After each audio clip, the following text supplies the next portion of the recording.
There's a city in the heart of the Baltics where the streets remember centuries of stories, where old stone walls meet summer light, and something in the air makes you want to stay a little longer. Every August, the iGaming world finds its way here. Not for another conference, not for another stage and another slide deck, but for something special. Real conversations, new partnerships, and a full 2-day agenda designed for the people who move this industry forward. Where iGaming meets your perfect summer getaway. Meet operators, affiliates, and decision makers. Not across a conference floor, but over lunch, on the water, and under the lights. Build partnerships, create memories. Expand your network beyond the conference walls. One city, an experience built around the moments that actually matter.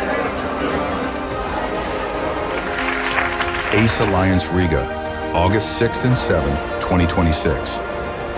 Come for the business, stay for everything else.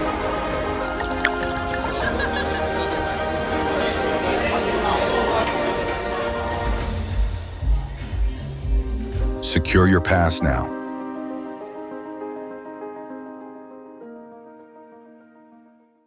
Hello everyone, this is Faruk. You are at Revpanda Live.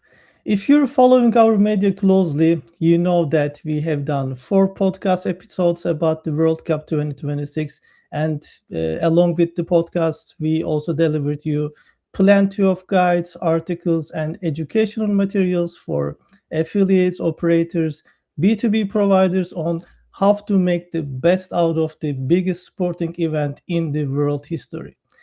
The World Cup is over. Spain won the well-deserved trophy. Although I want to talk about all those controversies and big moments of the tournament, today we will stick to the overview of the World Cup 2026 with data, insights, and we need to learn from the takeaways as iGaming professionals. Today I'm joined by someone that you know very well in the iGaming industry, Dmitry Belianin, co-founder and managing partner at Blask, with nearly 2 decades of executive experience building global marketing strategies and scaling growth for top-tier iGaming brands. Dima is one of the sharpest analytical minds in our industry. Dima, welcome to the show. How are you today? Thanks a lot, Faruk. It's an absolute pleasure to be here. A big fan of what you guys do, and it's very good time here because I think, like as everyone else during the World Cup weeks, my sleep has been ruined. Watching tournament across 3 time zones for 6 weeks is quite painful, but yeah. Anyways, happy to be here. Thanks for joining, Dima. You have so many titles and so many projects that you're running. I mentioned only the Blask, but please tell me about your recent projects. What are you up to lately? I think I will try to keep it really short because I don't think the list of titles. I think is the least intriguing thing about today's conversation. I think the main one these days is Blask, and this is where my heart and my head is. We built the data layer for the industry. Everything about markets, brand demand, country by country in real time, and I think it's the most important project not only for me, but one of the most important projects for the industry overall. Alongside that, there are a few affiliate companies I'm involved with. Already Media is one of those. I also invested in a handful of companies in the last year or 2. So I try to call myself an entrepreneur investor in iGaming sector, and this is what I try to stick with. So I think the honest version of this answer is I'm doing a fewer things that I was doing a few years ago on the purpose, and I think the momentum now is super fragile, and I think that spreading myself across multiple projects is the easiest way to break it all. So I try to be very picky, and I try to put my attention and skill where I think the most impact is. I see. So you actually prioritize the quality rather than the quantity of the work that you do, right? Yep. So sometimes say it for yourself, because I know that you're everywhere running for the events. You do a lot of media and so on. So I hope maybe it will help you a little bit with your personal life and the quality of your own life too. What personal life? True, true, absolutely. Just before Ace Alliance Riga, we are also, having the same right now, like a lot of Yeah, things to complete before the event. But yeah, this is our passion. We love it. And I mean, yeah, everybody came here for the podcast. They share the same passion. And I'm really enjoying having such minds like yourself joining us here. It's like my home academy. I'm learning everything, all those things that I know from you guys. And that's really great to, have such minds here.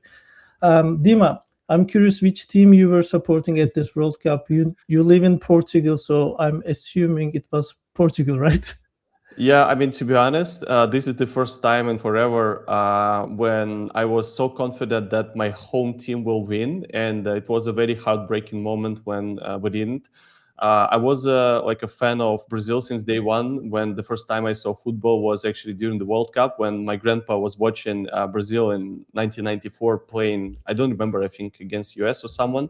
So this is where I became a fan of football overall. So I think that was a disaster what happened with Portuguese national team. I don't think they were playing the right football they should have played, but yeah, it is what it is. Yeah, that's true. I mean, Ronaldo factor was very important, of course, over there. So some say that he dragged the team down. Some say that team didn't help him. So there are a lot Yeah, of things going on. But at the end of the day, unfortunately, that was not something that Portuguese people were really looking forward to. yeah, yeah. Did you have any, like, let's say, surprising match for you, or was there any kind of a controversial thing at the tournament for you? Can you please tell us more about your, let's say, impressions of the World Cup? Yeah, I think the thing which like genuinely caught me off guard was the host countries. We all assumed that the World Cup would be the biggest betting event of the year in US, Mexico, and Canada because it's on their own soil, their stadiums, their time zones, and I think it wasn't. And I'm a data nerd. I try to get as much data sources as possible, whether it's coming from like betting exchanges or social media, including our own data. And I think the local competitions still outpull the World Cup in all these three markets. And I think the biggest football event on earth lands in your country, and your league still like beats it. So I think that's uncomfortable, but it's still very useful. And I think betting demand is the habit, and it's not an event. And I think habits are local, and the World Cup visitor, it arrives, it makes a lot of noise, but the habit carries on and after it leaves. So I think that's what surprised me a lot. Yeah, well, you have a good point over there. Like, there were 48 teams, Yeah. 104 matches, as you said, three host nations. I mean, including myself, we all suppose that such a scale to supercharge the betting space. Was it actually the case? I mean, you have the data. Tell us about your take on that. Yeah, I think it all depends on what you're actually asking, because most people they ask two kind of questions. So the question, was it big? Yes, obviously, and I think it was the biggest ever, by a distance. And if you've read some of the reports, companies like OpenBet or Kambi just recently published, I think OpenBet they reported across 3 billion US dollars in stakes, roughly 50% up with the previous World Cup in Qatar. I think Caesars they said their final came in about 65% above the previous record. I think Hard Rock published some data that the whole tournament is equivalent of like 10 Super Bowls, which was an absolutely amazing result for them as well. So I think headlines they were all true, but I think the most important point here is that volume doesn't mean profit, and there are two different curves, and this time they moved in opposite directions. Even though I'm a fan of wagering volumes overall, and I think this is the most important factor for any business to grow, but I think we ran our numbers across 100 plus matches and our match profitability index, and it came at minus 57. So in play language, taken all together the matches went the players' way, not the bookmakers' way. And I think the biggest handle in history, and the players took the biggest slice of it than everyone would have expected. And the industry measured the party, we measured the bill. I think the mechanical reason is also quite obvious, because 48 teams means more mismatches, especially in the group stages, and more mismatches means more games where the obvious thing happens. And when the obvious thing happens, every accumulator in the world starts landing.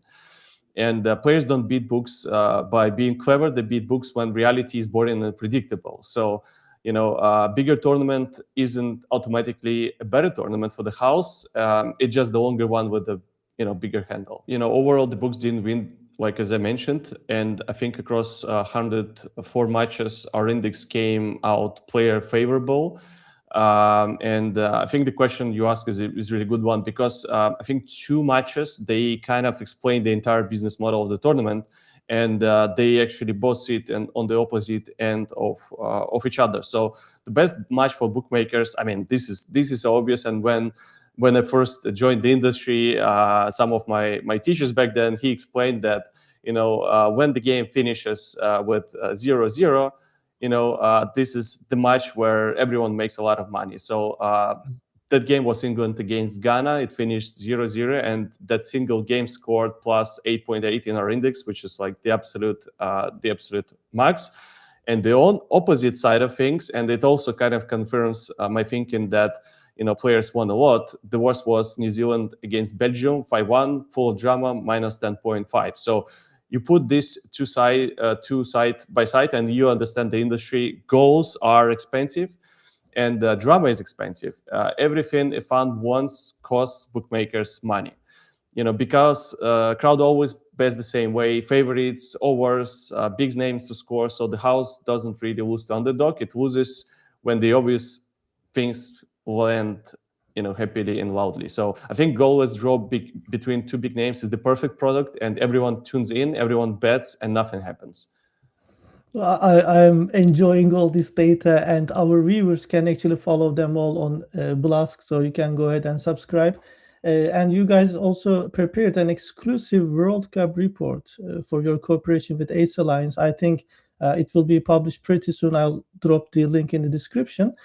And according to the Blask index, some countries like Panama, 82% increase, Japan, 79%, South Korea, about like 58%, Paraguay, again, something around 57%, Germany, 54%.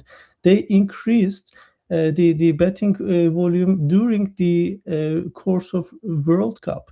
So I'm curious about the common patterns they have in those markets. Can you tell us more about this, please? Yeah, I mean, there is nothing in common, to be honest, and this is the most interesting part, because these 5 grew for 3 completely different reasons, and 3 completely different growth engines. So I think engine 1 is the small starting base. So Panama, let's pick up this example in particular. So they grew the most in percentage, but when you compare the size of the market, it's a tiny market. Small market, low starting point, big opening bus.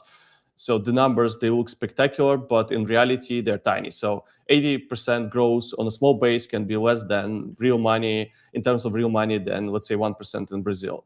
So I'd like to say this out loud more often, and maybe people would, and including ourselves. I think engine 2 is probably the story, because Paraguay is the one I personally enjoyed. A genuine underdog run when they knocked out Germany out of with penalties. I think in the round of the 32. And they went out to France, and this kind of run doesn't give you, one spike. It gives you a sustainable demand day after day, week after week, because every few days the whole country gets a new reason to go and watch and cheer and bet for the country.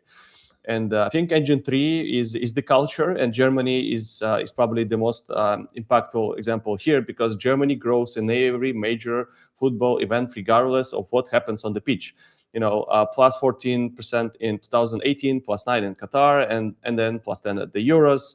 Different squads, different results, same trajectory and direction every single time. So I think, if I can just like try to summarize it in one line, small markets give you percentages, stories give you duration, but still football culture gives you the floor and defines the future results. And I think only one of those three you can plan in advance, because others are quite random and depends on what's happening on the field.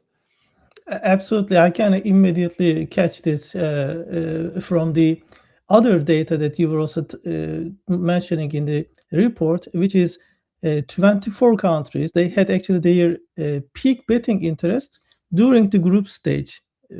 I think it was between June 11th and 17th, and those countries who had the football local culture, as you say, of course, they are behind this interest. And the same data applies that the volume we have got in the group stage. It also applies even those teams who went to the final. So group stage somehow attracted bettors. And to me, this is one of the most outstanding findings in your report. What do you think explains that? I think this is by far my favorite finding from the whole tournament, because I think it breaks the way everyone builds budget, projections, and calendars, including myself. I'm a marketeer by nature, and I was always, planning things. Okay, in group stage we spent X, then we increase the volume, etc. So I was wrong. So Belgium, Switzerland, Morocco all reached the quarterfinals or beyond, and all three had their single highest day on the group stage. And it's not only the group stage, it's the group stage opener, the very first match. The best example is Spain. They won the thing, right? But their peak was June 14th, the day before their opening game, which was 0-0 against Cabo Verde, right? Mm-hmm. Nothing happened in that match. They never touched that level again, not in the semifinal, not in the final they won. The champions' biggest day was the day before the most boring game. So that's super funny. And I think we also kind of analyzed and came up with a few reasons, also three ones, and I think they stack with each other really well. So I think the first one is curiosity.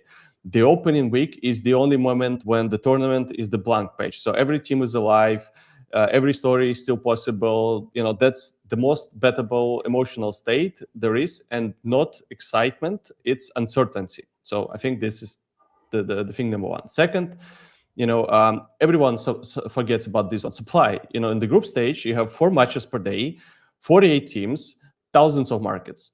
And by the quarterfinals, you have 2 games a weekend. Demand follows the size of the menu, not the size of the stake. So I think this is where it getting like super obvious. And the third, budget on both sides. The player has spent the chunk of the tournament money by week 2. And the operator has spent most of the bonus budget in week 1 to attract this audience. And this is where the acquisition offer lives. So attention is front-loaded by design.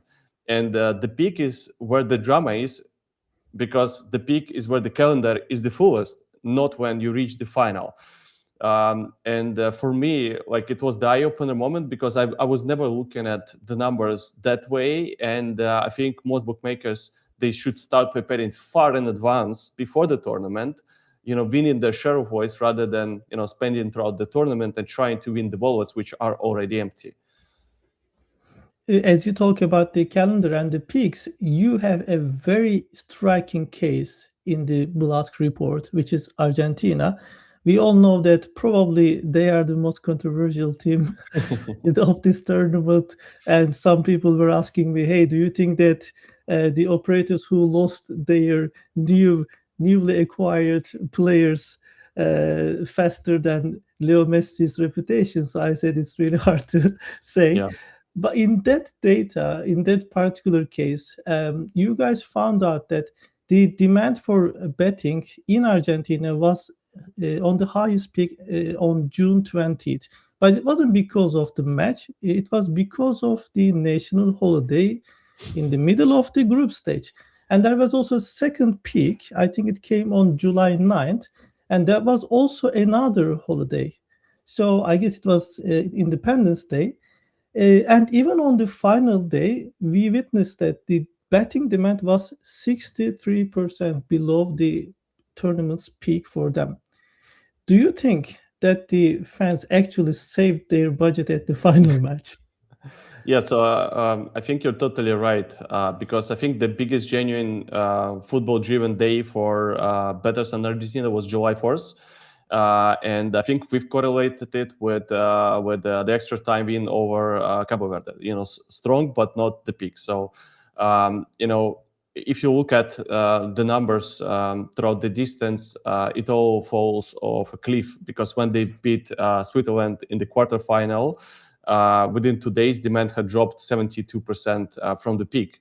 And on the final day, when you think that, the entire country stops, betting demand set, I think almost like 60 something percent below the tournament high. So yeah, like as you said, we'll publish these numbers together, and people will be able to get like understanding. So I think the main reason here, and I kind of talked about it earlier. So nobody is holding the money for the big one. So by the final, audience is emotionally maximal and commercially finished. So I think attention peaked, and demand has already gone by the final. I think what matters because attention and betting demand are not the same curve, and our industry treats them as if they are.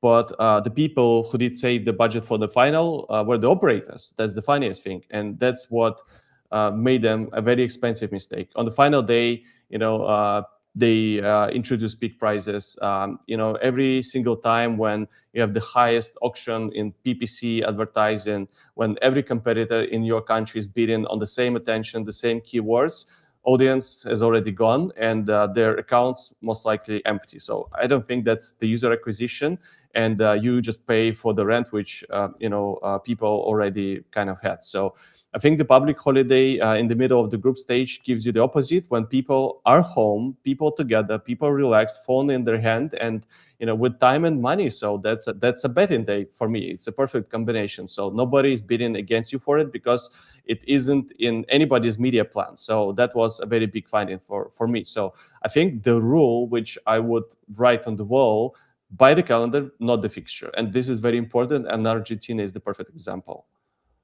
Let's talk about what you mentioned about the um, operators, because I think you posted on that recently. You call it renting traffic, if I'm not wrong. Can you please explain your thesis for those who did not read your post yet? I will send them all to your profile to follow anyway, but just please let us know what you exactly meant over there. So the whole renting example, I've applied it to performance marketing for a reason. Why?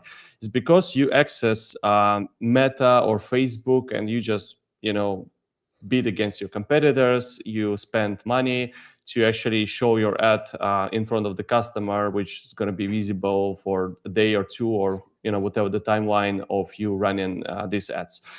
The brand marketing, on the opposite side of things, builds you a very long-term sustainable recognition, brand awareness, retention overall, etc. So what I think is remarkable during the tournaments like this, and this is why I mentioned you should start investing in advance, because when you started building that brand awareness and recognition just before the first whistle, then people would immediately start betting the moment when they realize they have this like a betting behavior waking up right now. So I think this is very critical, where people they in brands and marketeers, they're being so short-term thinking that they think that they would outbid their competitors by just renting volumes either on Google or Facebook or any other performance marketing channels against them, building the brand in advance and spending the same amount of money in advance on them, making sure that the brand has been seen far before that. So one of my favorite thinkers of our era in marketing is Mark Ritson, and I think his studies and his very bold blog posts were always about it. You have the long and the short of it. So long is always sitting on the brand side of things, and the short, where you just spend on Monday, you got your leads by Friday, that's fine, but then these leads are gone tomorrow the moment you start spending. So I think that's what's important, and I think we as an industry kind of got stuck in the silos by just placing our budgets into performance marketing channels rather than brand. Yeah, apart from the acquisition, Dimitri, I'm also very curious about the retention numbers because the competition was really fierce this time, as far as I understand. The budgets of the operators, they were like fully, tunneled to this tournament, and I saw less and less sponsoring of them in activities here and there, and they just really poured the money for the acquisition. So I really wonder what's going to be the retention side of this, if they will be able to manage this very well. So let's wait and see. One more thing I believe that we will remember from this particular World Cup, it will be the rise of the prediction markets. For instance, as far as I remember from your report, Kalshi outpaced DraftKings and FanDuel on daily app users during the tournament.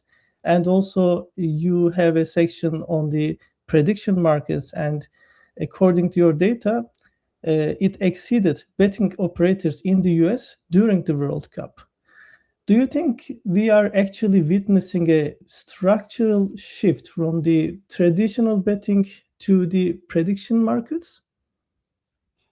I think some people would say that I'm right, but some people might say I'm wrong because I think we need to be precise about what actually structural is because the industry still keeps arguing about whether precision markets are in the same category with sports betting or not. So I think the how big it actually got.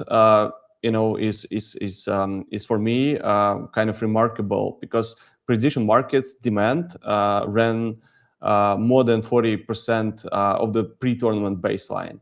And I think by the end of the tournament, the whole prediction market category was I think almost 20 or 24, 25% of the total US online gambling segment size in terms of demand. So sportsbook and online casinos together, not just like sportsbook, with the DraftKings or FanDuel. So I don't think that's like a case where it's one betting company against another. That's a category against a category, and I think nobody wrote it that way because that kind of comparison fits in a tweet where someone is writing Kalshi about DraftKings, but it actually precision markets about the sports betting. So I think inside of the category, the growth wasn't even either because Kalshi roughly doubled during the time, and Polymarket is still the biggest platform by far, but its shares come down from about 72% to 64%, while it's still growing like in absolute terms. I think the category grew and the leader was shared at the same time, and that only happens when someone new is arriving. So I think that's the baseline. But now, what's actually structural? So I don't think that's a product, and I think it's more about two things. So obviously legal. Everyone is saying about legal, and I think prediction markets got to operate nationally in the country where sports betting is still stitched together state by state, and that's not a better app, that's a better map, I would say, right?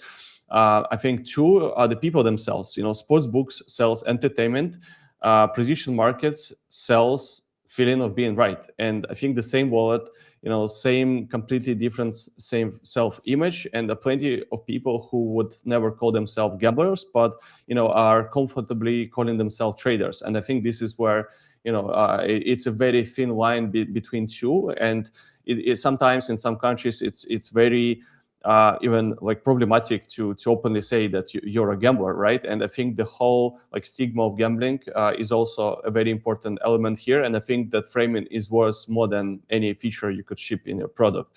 So I think the World Cup has been ideal product for prediction markets because of the timeline, and it's a very big global event in the country. Everyone has an opinion, obviously. Everyone has some knowledge. Obviously, some hardcore knowledge is not required as well. And I think you talked a little bit about retention, and that's for me the most important part. How many people will actually stay with the platforms, especially knowing how much money they've spent on the advertising. And I think demand could collapse right away after the World Cup finished. We should publish another report, by the way, right? So I think demand was real. It's been real, and it's not been attached to the sport. in prediction market kind of state. It was attached more to the platforms themselves. And I think September is when we will find out whether these platforms survived and did manage to retain their customers. Yeah, I believe that acquisition looks shiny, but retention pays the bills. So for sure, they know it, operators know it, and I'm very curious for the retention numbers after the World Cup. I noticed the same thing what you mentioned earlier, especially on Polymarket. I remember those days, like they came up as political, betting or financial markets betting at the beginning, and we were betting there like Bitcoin price or country X will invade country Y and so on, that kind of stuff.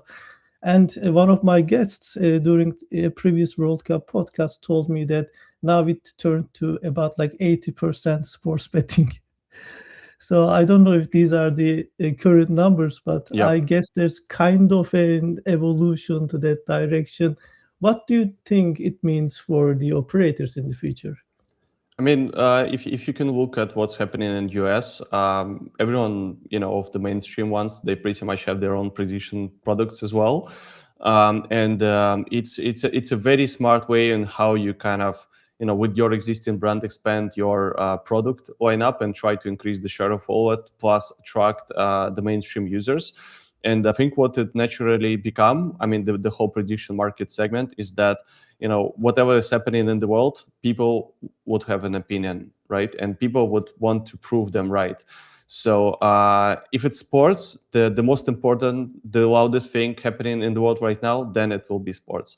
If it's the Bitcoin price or the new election or something else like alien invasion, people would have an opinion. So I think this is what matters right now. And the real question is whether this user behavior and this like framing would replace sports betting. I don't have an answer myself, and I think only the time will tell. But definitely, there is a huge cannibalization been going on between the traditional sports book and the prediction markets products, and you can clearly identify how it affected the stock price of the public traded companies. And I think they played a very smart play with like rolling out their own prediction market products, and definitely on the long run they do have a chance. And yeah. Dimitri, when you were speaking, there was an aha moment on my mind. You said something crazy. You said that everyone in the world has an opinion about anything, and imagine a product that is monetizing that. Yeah. Isn't it incredible? Yeah, that's true. And I think the whole like peer-to-peer betting been existing between people like since forever, whether it's in the bar, around on the streets. And I think the moment when someone can prove this to like thousands of people betting against each other, I think this is the aha moment, like as you said. Well, that is really impressive. You talked about the ad campaigns, the performance marketing strategies that you noticed during the World Cup. I'm curious, if you can share with us your take on the general ad campaign strategies, because we noticed, for instance, Kalshi, they just spent only for the TV ads about $32 million. Do you think that there is a kind of a shift in the ad placement and the budgets that brands spend for tournaments like this? Yeah, I mean, to be honest, it's very hard to come up with something new because the marketing mix is usually kind of defined, and no matter which category you want to enter, the list of channels will be pretty much the same. TV, influencer, out of home, everything is pretty much the same. So I think if we're talking about the biggest segments, definitely sponsored creator posts. I think they've generated a lot of buzz, and there was like a research of them giving fake balances for people to kind of showcase their winnings. I don't remember who was like Kalshi or Polymarket, who was the company who's done it, but obviously everyone is doing it. So I think what was not ordinary for me when I was analyzing the marketing data was the concentration, because Kalshi put around 32 million international TV by the final weekend, and roughly 40% of its entire year's TV budget into just one tournament. So that's mad for me. And I think during the live matches, I saw some data. Kalshi ran more than 30 spots, and Polymarket ran more than 40. So more than Kalshi, which surprised a lot of people. And I think the rest of US betting industry confirmed they ran 22. So in terms of the share of voice, they obviously outpaced and outspent everyone. So it's mad to realize that two companies that are not positioning themselves as sportsbook out-advertised every sportsbook in America put together. So that's quite mad for me. And that's the biggest sports event of the year, which everyone were waiting. So for me, that's mad. So I don't think I would even call it like a media plan. I would call it like a market share grab, because the mechanism they use is very old and boring, but it still works. If your share of voice or noise is bigger than your share of the market, you grow.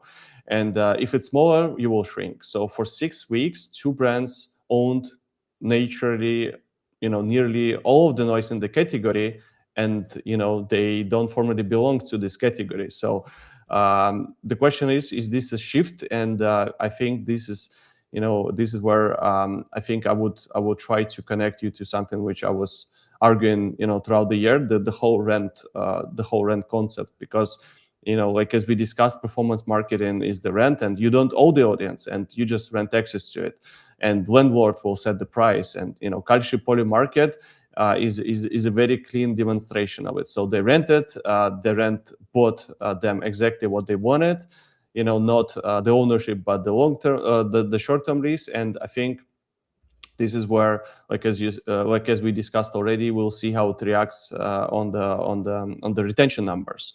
So I think the most important and the quiet part here is that the traditional brands, they choose not to fight. This is what surprised me, right? And maybe that's the rationale behind it, because soccer is not what DraftKings and FanDuel, for example, make their money, and NFL is. So maybe they held their budgets for September. I don't know. Maybe any financial director will write in the comments what's going on. But I think you can be financially right and still lose the story, because for 6 weeks the most visible brand is the category where the newcomers, and not the brands which kind of define those market. And when that keeps happening, the word new, I don't think it means new to me any longer.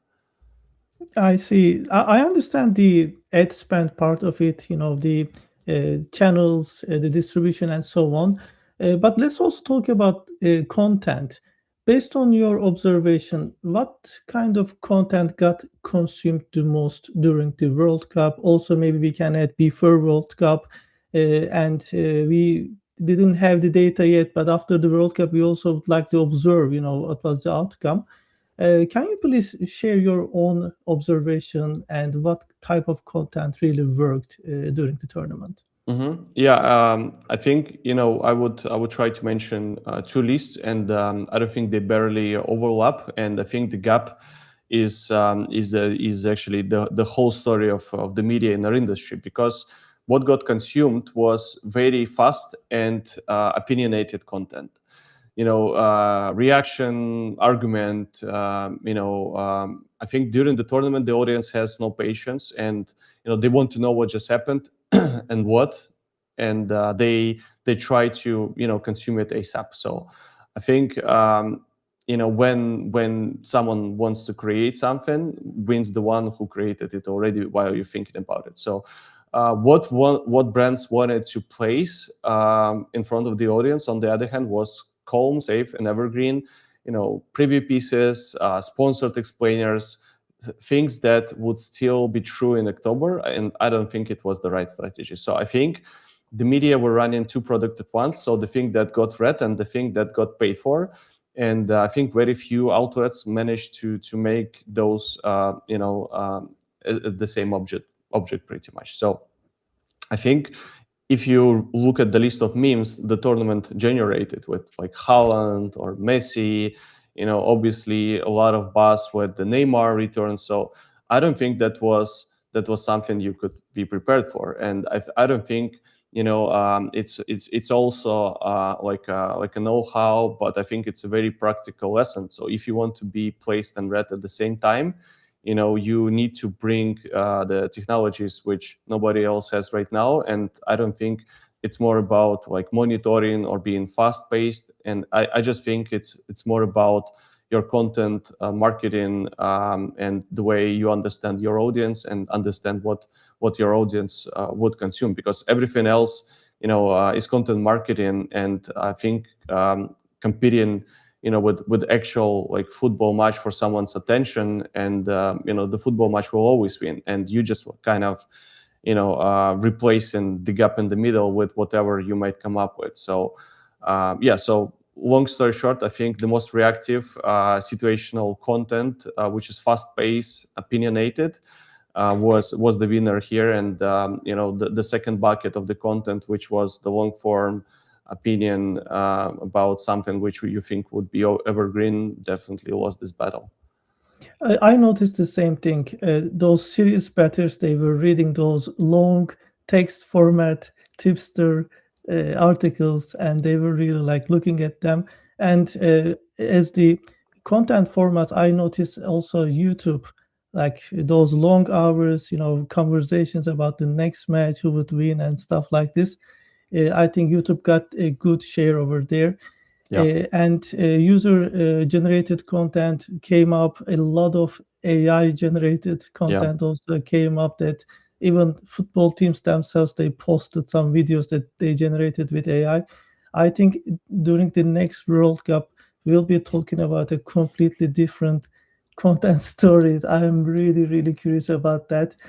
And I believe that probably like everything else, Blask already has some kind of a report about Yeah. that too. So I'm very curious on that, Dimitri.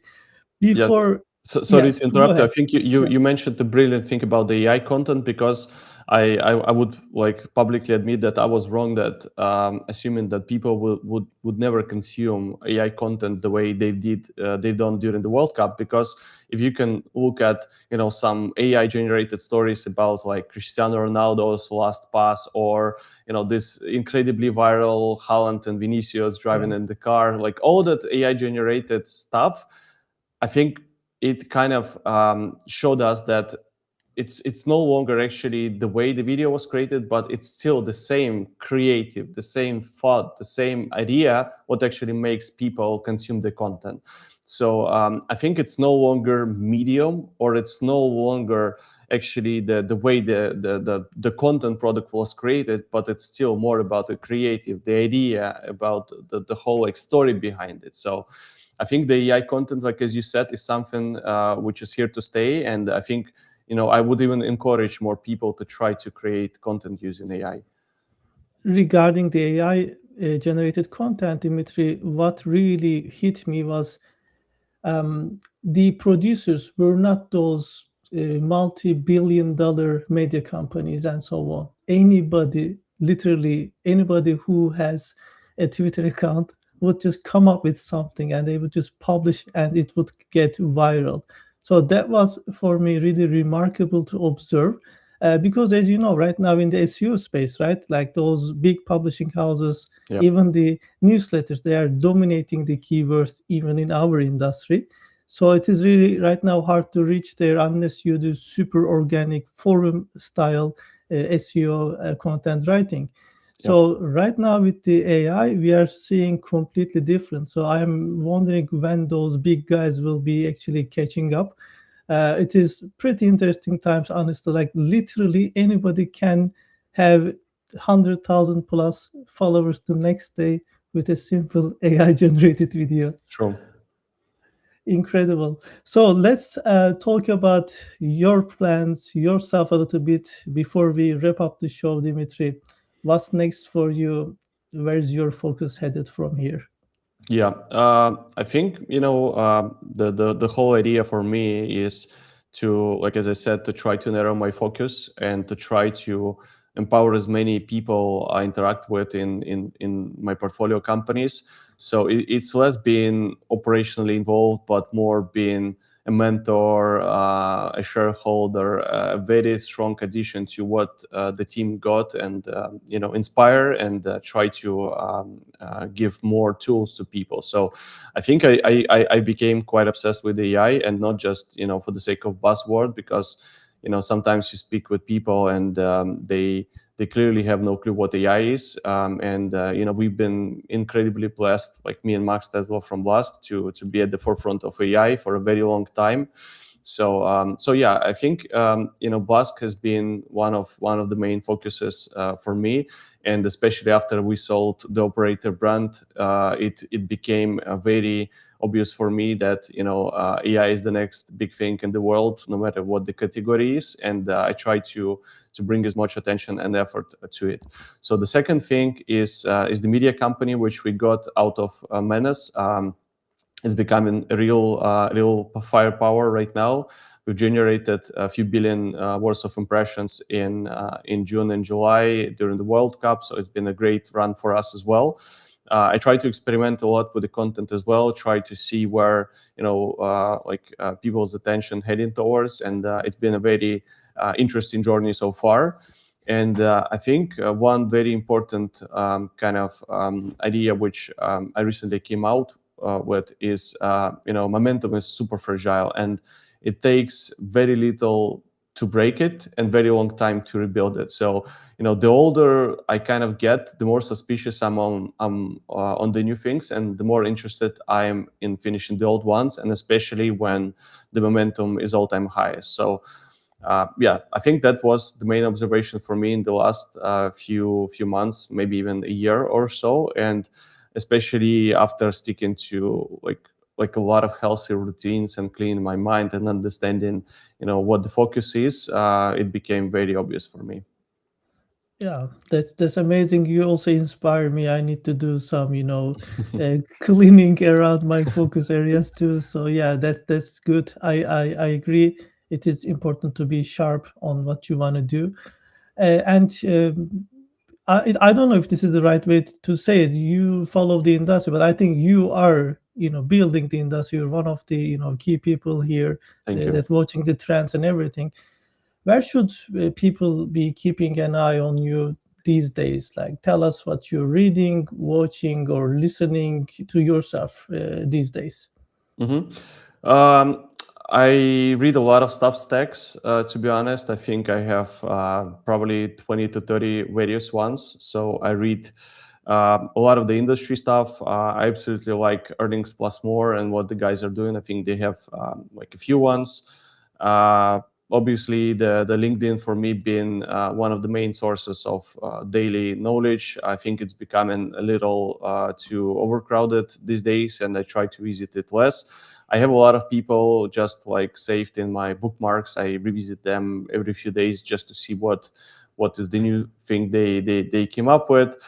But I think in general, I try to read more about AI and especially implementation of AI. I think Garitan from Y Combinator, he's been one of my go-to people recently. Obviously a lot of people behind Anthropic. I read the Rex with a huge obsession.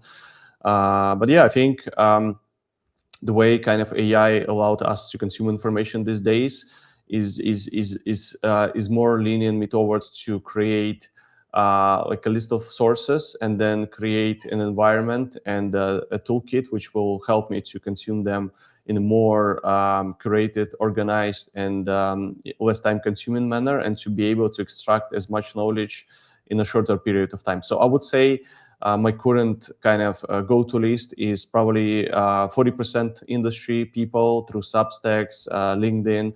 I think the rest 40% is non-industry, Substack, X, LinkedIn, and probably 20% about like generic AI content.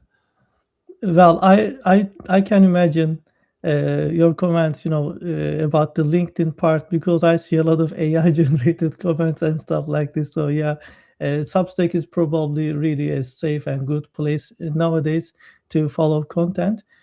Dimitri, Thank you so much for joining us. Thanks for sharing the amazing data that you guys put together at Blask Index about the World Cup. So we will put a link and everyone will catch up with the incredible data that you prepared.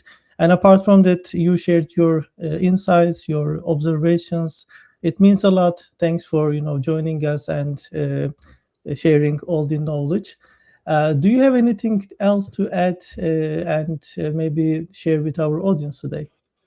I think I recently also wrote about it that I really like networking events, and probably yours is one of the few which I would strongly encourage to visit, because I think what actually makes a difference these days, like as you said, AI content is overwhelming ourselves a lot these days, and I think the natural one-to-one conversation in a very friendly, curated environment where you have like a great set of people listening to you, where with which you could share your thoughts, is an invaluable experience. So I would encourage people to visit Ace Alliance events for sure. I would encourage people to experience real human interaction more, because I think in era of AI, which what will really matter is actually genuine human beings, thoughts and leaders, and this is how you build your intellectual wealth and becoming a better person. So yeah, I think that's my take, and obviously read more and try to understand more fundamental things rather than reading about tactics, because I think tactics are becoming super outdated every single day. Well, very well said. I fully agree with you on what you said about the events in our industry. I noticed that people are bored right now with those parties, cocktails, or those never-ending panels in hotel ballrooms where you get coffee served in plastic cups and stuff like this. Yeah. So we need to have more face time. So for that reason, Dimitri, we actually contacted about 60 CEOs that I know personally very well. I asked them, hey guys, tell me what you really want to have at an iGaming event. And they said, I'm waiting these long panels to be finished so I go out and network people. And then Yeah. we set the idea, all right, let's do something based on fun and premium networking. And we drop in our events like maximum, let's say, 4 keynotes with 15 minutes each. So that kind of stuff we are doing. They're already great conferences anyway, so we want to just deliver the experience. For instance, in Rome, which I expect you on the stage, Yep. what we are doing is that we are going to have a racing track close to Rome. We will have about 20 supercars, so you can pick your McLaren, Lamborghini, Porsche, Ferrari, whatever you like, and test drive. And then as you get off the car, you can get on a helicopter and fly around Rome. Then, as you land, you're going to enjoy some tastes by Michelin listed chefs. So, I believe this should be what we are doing. So, last year in Rome, we did this event, and there were literally deals closed in helicopters because we were putting like one operator, one affiliate, and one B2B provider together. So, they were like, Yeah. watching around and networking. So, I think this is what we need now. So thank you so much, and I'm looking forward to seeing you first in Lisbon. I think, right? You'll be at SBC Yes. Lisbon Yes. for Yes. sure, and then after that in Rome at Ace Alliance Horizon and Speed event, you will be there. Thank you so much once again for your big support over here. Yeah, thank you so much for having me. Absolutely enjoyed our conversation. I think a lot of great insights and stuff I actually learned preparing for this podcast. So definitely it's going to be a very useful one.